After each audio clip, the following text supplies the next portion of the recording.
خوا جزای خێرتان بداتەوە. خوای تبارك وتعالى لقرآن فرمي بسم الله الرحمن الرحيم إنا أنزلناه في ليلة القدر وما أدراك ما ليلة القدر ليلة القدر خير من 1000 شهر.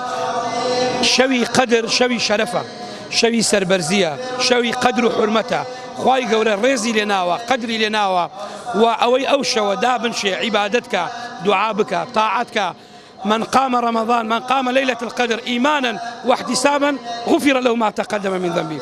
هر كسي أوشى بخبر بيه طاعت عبادتك خيري هزار مانجي زياترها و كسا خوا لها مو گوناحەکانی خۆشە بێ.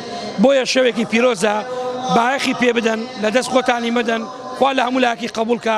ئاوا مزگەوتەکان چۆن ئاوەدانە هیوادارین لە دوای ڕەمەزانش ئاوا خەڵکی ڕووی لە ماڵی خوا بێ و مزگەوتەکان بدرەوشێتەوە بە نووری ئیمان.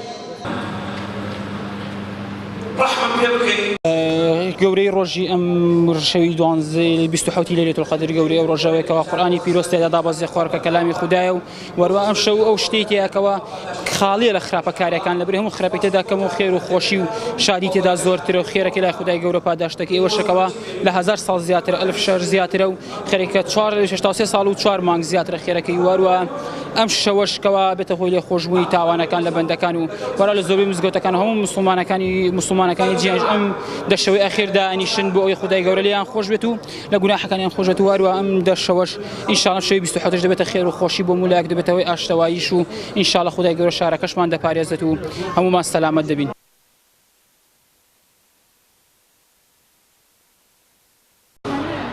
زۆر غەریبە یعنی ئەوەی تۆ تەسەووریەکەی